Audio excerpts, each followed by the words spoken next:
Afro-descendant people across the globe are often reminded to stay in their historical place, if you will. The seemingly inexhaustible promotion of the dark continent trope in literature and popular culture has deeply impacted the world's view of Afro-descendant people. The belief that Africans have contributed nothing to human knowledge or civilization has undoubtedly contributed to their treatment as a group. To put it plainly, African history is very much a part of world history, and there needs to be a dramatic shift in how we reveal its interconnectedness.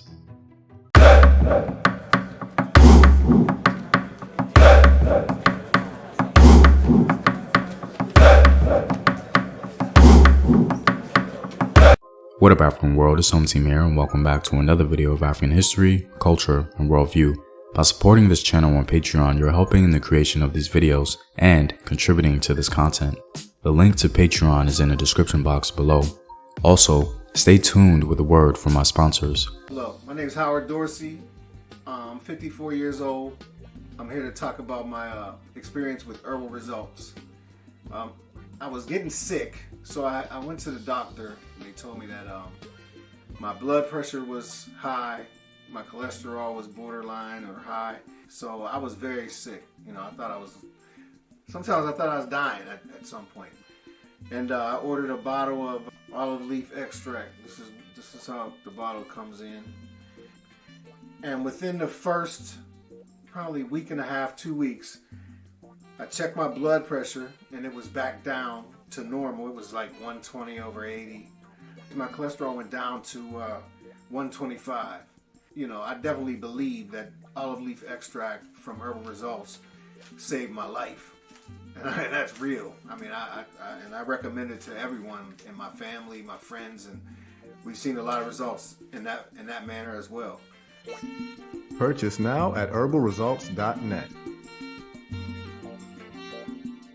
To begin, this channel has given great effort in trying to attain the best historical lens available when it comes to African history. At times, in order to do this, I have to go through the annals of time and challenge popular thinking about old historical models. One of these models, for quite some time, has been the idea that Africans have contributed nothing to human history, knowledge, or civilization. And this is an undercurrent that many people still struggle with today. In this video, we're going to discuss 4 independent inventions from the African continent. 2 of these inventions were adopted outside of the African continent, and the others, though not adopted by other peoples, were major milestones of human achievement due to the fact that they originated amongst Africans. Now, there are many independent inventions of the African continent, but for the sake of brevity, I chose what I believe to be the most salient for a Western audience. The purpose of this video is designed not only to challenge outdated historical models, but to ameliorate negative notions of Africa's place in world history. I think the words of scholar Christopher Ehret is a great place to start. Africans south of the Sahara were active innovators and not, as they have often been depicted, the passive receivers of things invented elsewhere.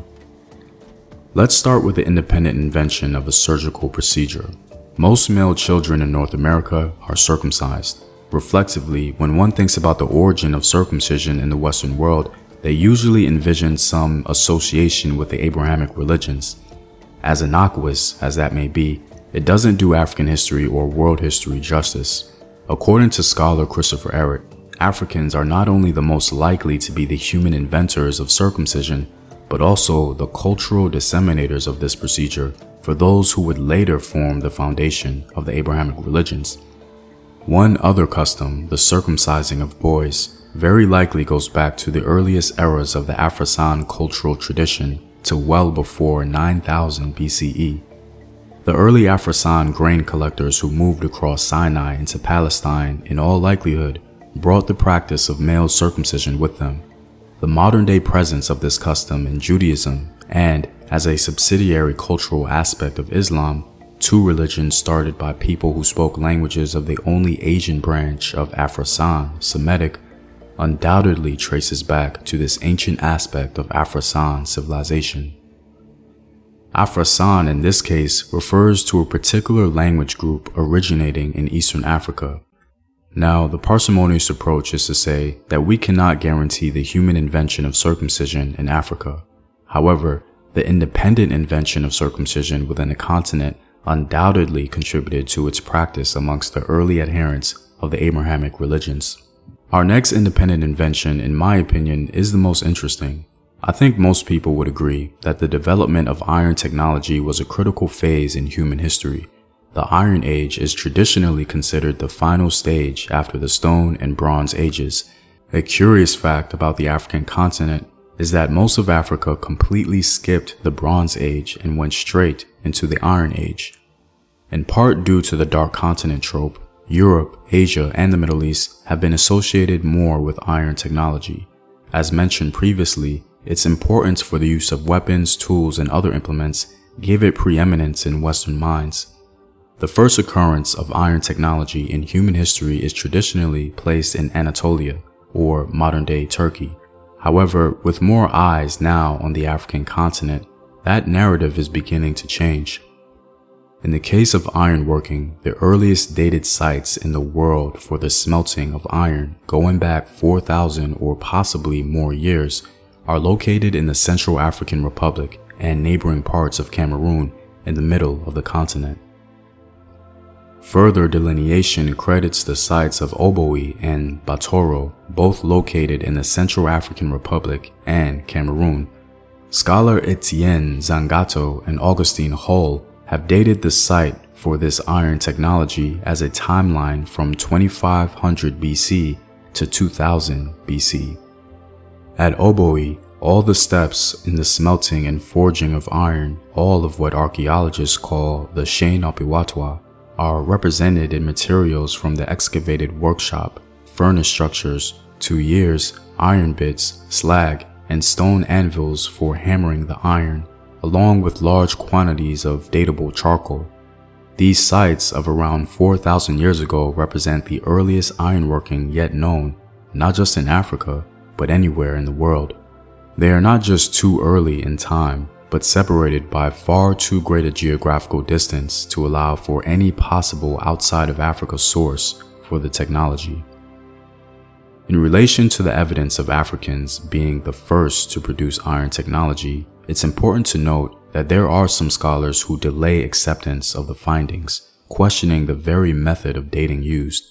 However, the reality of independent invention does not face the same examination. The next independent invention is related to iron technology. Africans were the first to invent furnaces capable of producing high temperatures. African smelters were the first, centuries before anyone else, to develop furnaces able to generate sufficient heat for single-step production of steel.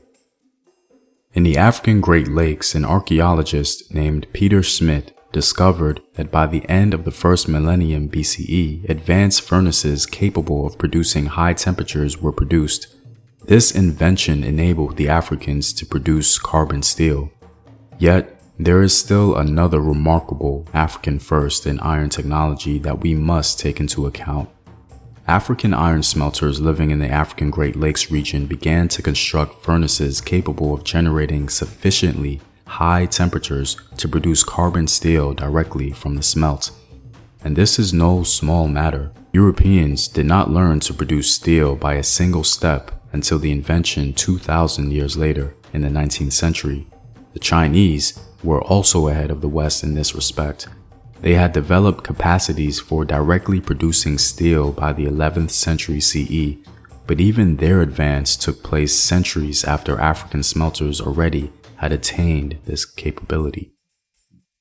Our final independent invention is perhaps the least appreciated: rice cultivation. West Africans are believed to have begun the rice cultivation process around the inland delta region of Niger. Though likely not the first humans to initiate the rice cultivation process, West Africans in particular introduced this skill to South Carolina.